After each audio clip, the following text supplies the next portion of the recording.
तर मित्रांनो, कमळी या मालिकेच्या 8 मेच्या एपिसोडमध्ये छान ट्विस्ट बघायला मिळतो आहे. आणि ट्विस्ट असा असणार आहे की कमळी कॉलेजमध्ये एक मोबाईल नंबर सगळ्यांना वाटत फिरत असते. तिने नोटीस बोर्डवरती तो नंबर चिटकवलेला असतो आणि सगळ्यांना ती ओरडून ओरडून सांगते की तुम्हाला काहीही प्रॉब्लेम असेल तर तुम्ही या नंबरवरती फोन करा. कोणीही त्रास देत असेल तर लगेच नंबरवरती फोन करा, म्हणजे तुमची मदत होईल. अनिका हे सगळं बघते. अनिका कामिनीला म्हणते, ग्रहाणी आजी, ती कमळी सगळ्यांना मोबाईल नंबर वाटत फिरते आहे. कामिनी कमळीकडे धावत येते. ती कमळीला म्हणते, काय गं, ही काय तुझ्या वडिलांची शाळा आहे का? हे काय करतेस तू? कोणाचे नंबर वाटत फिरतेस? अनिका तो नंबर बघते आणि तिला कळतं की हा अन्नपूर्णाचा नंबर आहे. अनिका म्हणते, ग्रहाणी आजी, हा अन्नपूर्णा आजीचा पर्सनल नंबर आहे. कामिनी विचारते, एक कमळी डमळी, तू हे का केलंस? कमळी म्हणते, मला करायचं होतं म्हणून मी केलं. दुसऱ्या विद्यार्थ्यांना कोणी त्रास देऊ नये ना म्हणून मी केलं आहे. तर इथे ऋषी घरी येतो.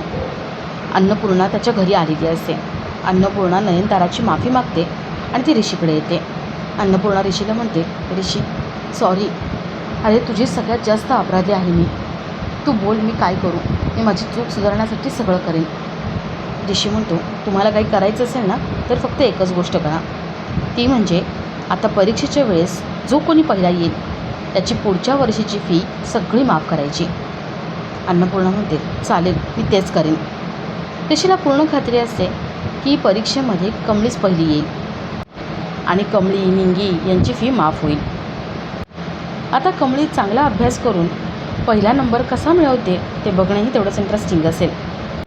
तर ह्या सगळ्याची सुरुवात कशी होते ते थोडक्यात पाहू. तर मालिकेत आपल्याला असं बघायला मिळतं आहे की कमळी निंगीला त्रास होतो म्हणून तिला कॉलेजमध्ये पाठवून देते आणि एकटी गल्लोगल्ली रस्ते फिरून पाण्याच्या बाटल्या विकत असते. तर इथे ऋषीचा भाऊ रोहित घरी येतो. तो आपल्या बायकोला म्हणतो, बरं झालं त्या कमळीसोबत ऋषीचं लग्न झालं नाही. ती कमळी रस्त्यावर पाण्याच्या बाटल्या विकत होती. रोहित कमळीला खूप नावं ठेवत असतो. तेवढ्यात तिथे ऋषी येतो. ऋषी म्हणतो, दादा, कमळीला नावं ठेवण्यासारखं काय केलं रे तिने? ती मेहनतीने कष्टाने पैसे कमवत होती आणि त्यात वाईट असं काहीच नाही आहे. ऋषी कमळीची बाजू घेत असतो. रोहित म्हणतो, बसा ऋषी, मला माहिती आहे तू कमळीचीच बाजू घेणार, कारण तुझं प्रेम आहे ना तिच्यावर.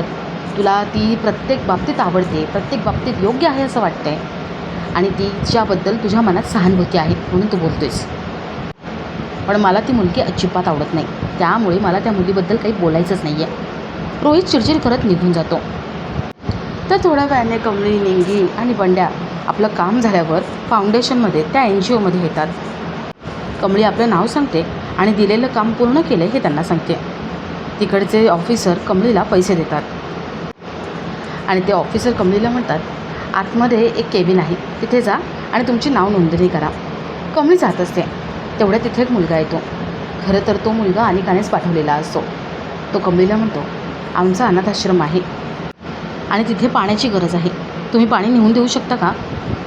कमळी म्हणते, हो, हे पुण्याचं काम आहे आणि मी नक्कीच करेन. बंड्या, निंगी आपल्याकडचे ते मिळालेले पैसे चेक करतात. त्याच्यामध्ये 100 रुपये कमी असतात.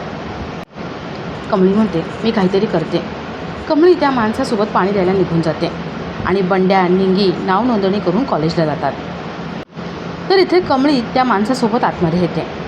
कमळी त्या गोडाऊनमध्ये पाणी ठेवायला जाते आणि तो माणूस पटकन बाहेरून दरवाजा लावून घेतो. तो माणूस अनिकाला फोन लावतो आणि तिला सांगतो की तुझं काम झाले, कमळी आता वेळेवरती पोहोचूच शकणार नाही. कमळी हा आवाज ऐकते आणि तिला समजतं की अनिकाने त्या माणसाला पाठवलं होतं. तर इथे निंगी, बंड्या त्या कॉलेजमध्ये पोहोचतात. त्यांना फॉर्म भरायचा असतो. आपण ते कमळीची वाट बघत असतात. निंगी कमळीची वाट बघत असताना अनिका तिथे येते. अनिका तिथल्या सगळ्या टीचर्सला, सगळ्या स्टाफला सांगते की बस झालं, तुम्ही तुमचं काम आता बंद करायचं. ते स्टाफ म्हणतात, नाही, अजून 3-4 फॉर्म बाकी आहेत आणि अजून 5:30 झालेले नाही आहे, त्यामुळे आम्ही हे काम बंद नाही करणार आहे. अनिका म्हणते, ठीक आहे, बरोबर 5:30ला तुम्ही तुमचं काम बंद करायचं आणि घरी निघून जायचं. 1 सेकंदसुद्धा इथे थांबायचं नाही आहे. निंगीची खात्री असते की काहीही झालं तरी कमळी 5:30च्या आत येणार आणि ती फॉर्म भरणार. अनिका म्हणते, नाही, तुझी कमळी अजिबात येऊ शकणार नाही. आता मी बघते ती कमळी इथे येते कशी आणि फॉर्म कशी भरते. अनिका कमळी येऊ नये म्हणून प्रयत्न करायला जाते. तर इथे निंगी 10 मिनटं बाकी आहेत म्हणून देवाकडे प्रार्थना करते. कमळी लवकर यावी असं ती वाट बघत असते. तर इथे कमळी दरवाजा ठोकत असते. कमळी त्या मुलाला दरवाजा उघडायला सांगते, पण तो मुलगा दरवाजा उघडायला काही तयार नसतो. तो मुलगा बाहेरून कडी लावून तिथून निघून जातो. तर इथे निंगी कमळीची वाट बघत असते आणि ऋषी तिथे येतो. निंगी म्हणते, ऋषी सर, कमळी अजून आली नाही आहे, फॉर्म भरायचा आहे, 5:30 होत आलेत, काहीतरी करा ना. अनिका तिथे बसून सगळ्यांवर म्हणजे कमळी निंगी यांच्यावरती हसत असते. अनिका म्हणते, काहीही केलं ना तरी ती कमळी टमळी वेळेवरती येणार नाही आणि मग तिला फॉर्म भरताच येणार नाही. ऋषी म्हणतो, अनिका मला माहिती आहे तूच काहीतरी केलं असेल. मगाशी पण कमळीचा ॲक्सिडेंट करण्यासाठी तू तुझ्या मित्रांना पाठवलं होतंस ना. अनिका म्हणते, मी कशाला पाठवेन ऋष, अरे ते माझे मित्र जरी असले ना तरी बाहेर जाऊन त्यांना काय करायचं काय नाही त्यांचं ते ठरवतात, मी काहीच केलेलं नाही आहे. ऋषी म्हणतो, फक्त एकदा कमळीने फॉर्म भरू दे मग तुला बघतो. ऋषी, बंड्या, निंगी कमळीला शोधायला जातात.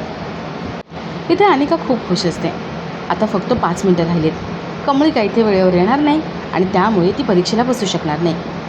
अनिका आनंद सेलिब्रेट करत असते आणि इथे ऋषी गाडीवरून कमळीला सगळीकडे शोधत असतो. 5:30 वाजायला 2.5 मिनटं बाकी असतात. अनिका एका स्टाफला घेऊन येते आणि त्याला सांगते की चल सगळे फॉर्म गोळा कर आणि आता बंद करायचं हे काउंटर.